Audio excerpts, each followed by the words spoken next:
we'll see what happens in the next 48 hours. Hopefully we can continue to add and continue to get better. And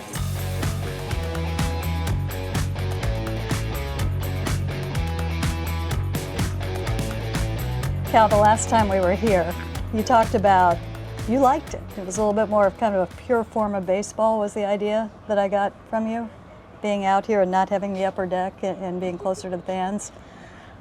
Is that correct? Yeah. Okay. I mean, yeah. My question is, now that you're back here and you did a full series there, how different is it in what you have available to you to prepare and going through your preparations, and how, or even during the game, what are some of the things that are different about playing in this park? Nothing's really different. I mean, I guess the biggest thing that you run into is there's just no tunnel, or there's no tunnel down below the dugouts, and there's no cages below. That's really the only big difference. You know, baseball players are pretty easy. We're pretty simple. We're not, you know, for the most part, guys aren't high maintenance. They're not, you know, divas. You know, they're pretty simple. Just, you know, give us a field, try to give us some good lighting and a good batter's eye, and we're in good shape. So. Okay, so you're not divas. Do you think there's a perception maybe you are? I mean, I'm sure, you know, some people say all athletes, you know, anybody, you know, it can be some divas sometimes. So, you know, some people are, some people aren't. It's just part of the gig, and, you know, that's what people say sometimes. So what sport has the biggest divas? I'll let you guys figure that one out. Oh, come on. This is why you have a show, Cal. I don't know. I mean, the only thing I'll say is the flopping. Flopping can be a little excessive sometimes. So. In any sport. In any sport, the flopping. But I think we know where it originated. I'm not saying anything. Did you play that sport as a little kid? Yeah, maybe when I was really young. Might have been a little kicker at some time. Yeah. All right. Hey, this has kind of been an odd thing for me. We were just talking about I left to go to the Hall of Fame for 5 days, and I come back and the team is different. Josh Naylor is here. You've had 4 days with him as a teammate.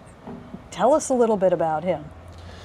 Yeah, I mean, it takes time to get to know, you know, new guys.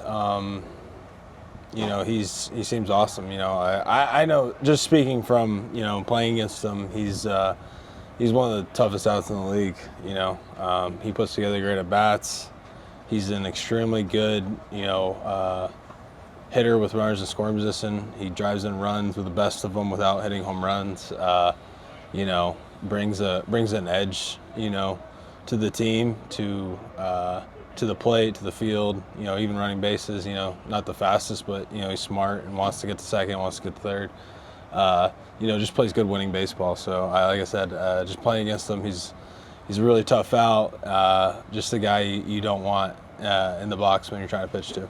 What's been the first impression of him in the clubhouse and him in the dugout during games? Yeah, I mean, he's extremely focused. Like I said, it takes time. So, you know, you're never gonna, you know, be best friends with somebody right off the bat. But he's been great. He's been great with the guys. You know, he cares. He wants to win. Like I said, brings a good professionalism to the game, and you know, he knows what he's doing. So I'm excited that we have him on our team. Well, we're recording this. We're 2 days away from the trade deadline. What is it like in the clubhouse when this time of the year comes around? You know, you're just hoping you could, you know, help out the team as much as you can.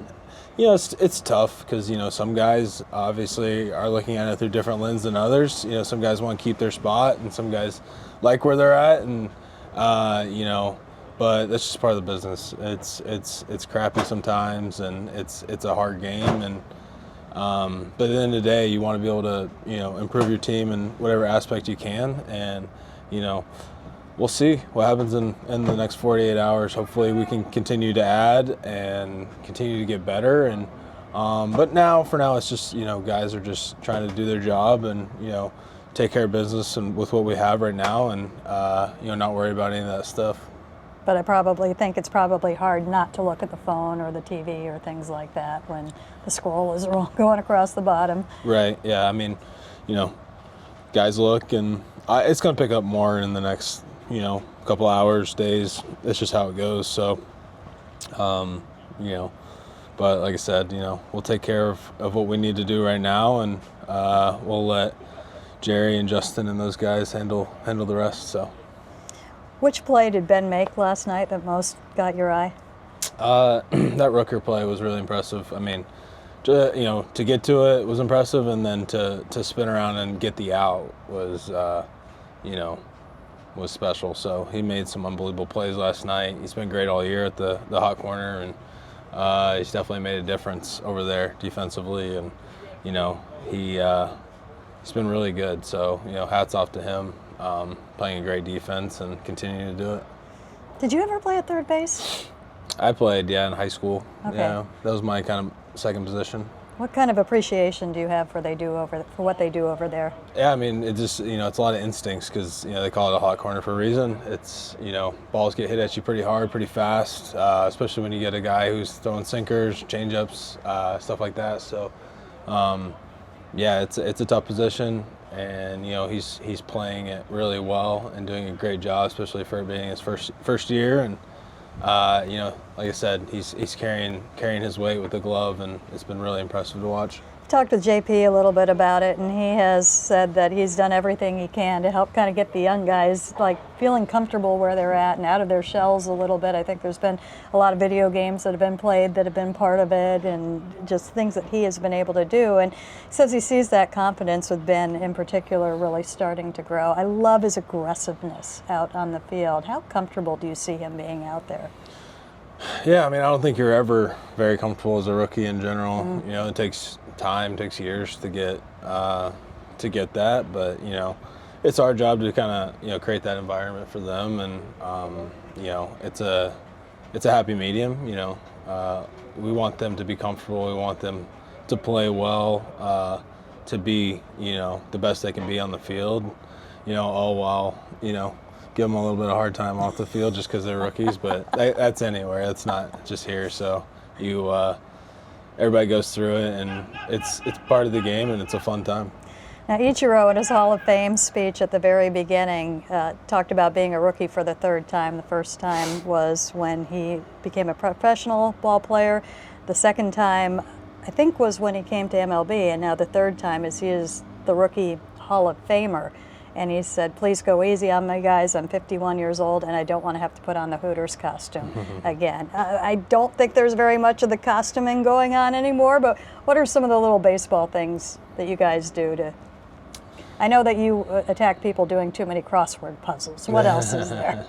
You know, you give them a hard time. You make sure that guys are always prepared, and you make sure that, you know, their little things, carry the speaker around for the guys, so we got music on the bus. You know, you want to basically, you know, just little things like that. You know, obviously you've heard that with the beer showers, which turn into, seems like condiment showers. Yes. With ketchup and mustard, and it gets pretty nasty.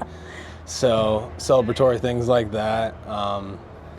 You know, showing up, you know, first to the field. It's just learning, and like you said, you know, respecting the veteran players and making sure you're doing things the right way, and you're handling your business. And they've been great. They've been awesome about that, and it's just something you have to learn. And I think it just helps with becoming a professional. And you know, there's many ways guys go about it, but you know, making sure you're teaching guys so that they can end up ultimately passing it on when they become older veterans as well. So, and you're enjoying passing it on?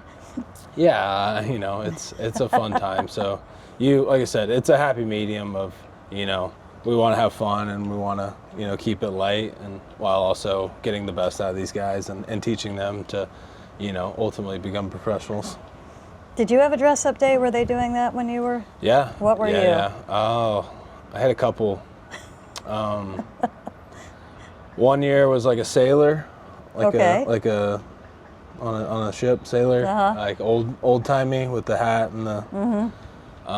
So that was one year. I want to say another year it was like a police officer. Okay. Yeah. the clothes were a little too tight, and Yeah. it wasn't a pretty sight, let me tell you. So Well, at least you had friends with you. yeah, so we had a nice little Texas outing earlier this year with some of the guys. So they were some Cowboys and got to Oh, wear I was Yeah. asleep at the wheel on that one. yeah, they get to wear the hats and the vest and the I remember The Andres chaps, Munoz. yeah. Okay, totally was not. You guys are up at front. We don't always see it. You get on the bus before we see it. Very sneaky. So. I just remember Andres Munoz on his dress-up day. He was a cowboy, and he Yeah. looked like Robbie Ray.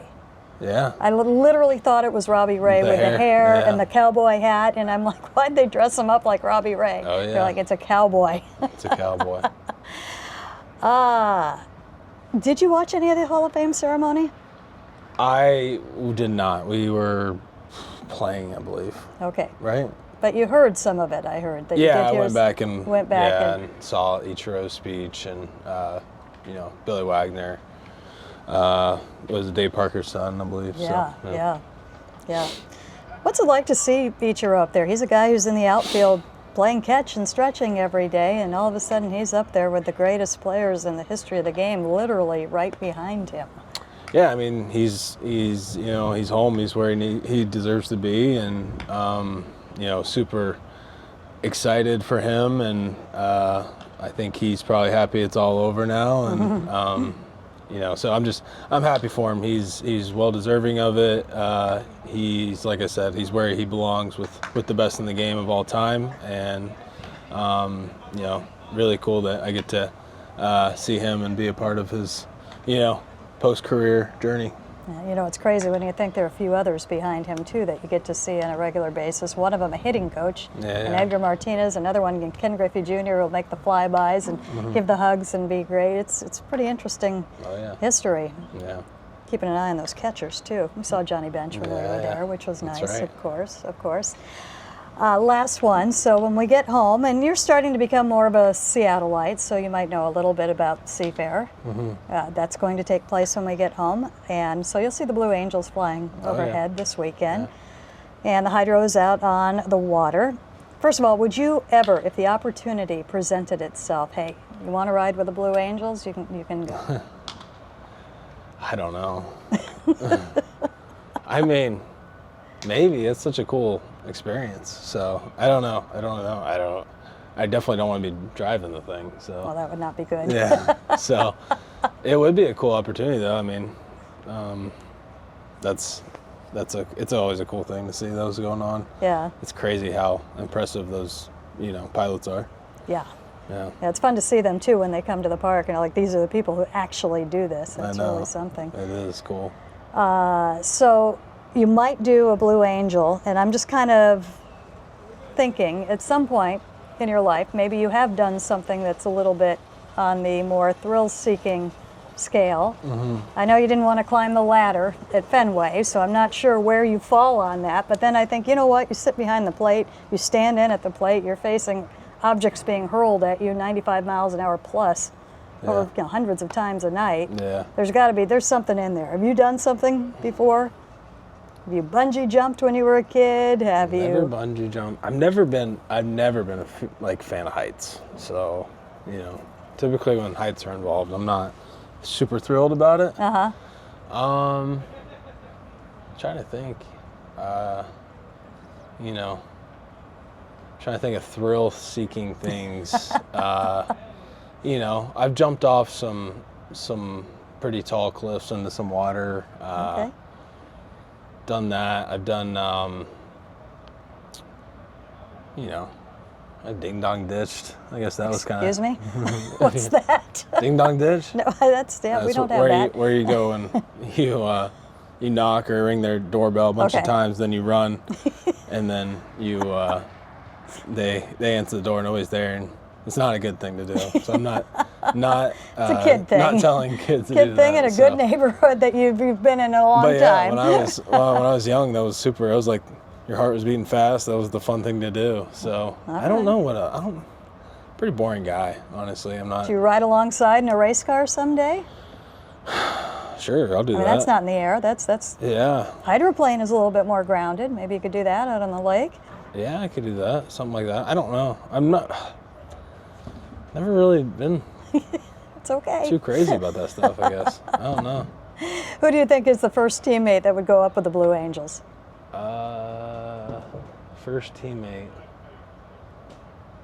That's a great question. Maybe, who do you think? Don't ask me. I can think of the last. I just thought of the first question. It seems like they have a little bit of crazy in them. That maybe, one? maybe, who's that? Robles. Oh yeah, Vic would be a good one. Vic or, Cole Young. Cole Young? He's kind of boring though. He seems kind of boring. Trying to think of a bullpen arm. Maybe Trent Thornton. There you go. Okay, he's sneaky. I wouldn't put anything past him. He's got some crazy in him. Yes, he does. Least likely. Least likely? Logan Gilbert, probably. Well, he wouldn't fit, so he'd be out of he's out of the pool to start with, but Yeah. I guess a number of teammates would be. Talk about the most boring guy ever. Now that's not nice, Cal. Oh, sorry, I can say it. Might have to go to him for the counterpoint I can on say that it because one. we're best friends. So. For how long? No, I'm kidding. All right. Cal, have a good week. Thank you.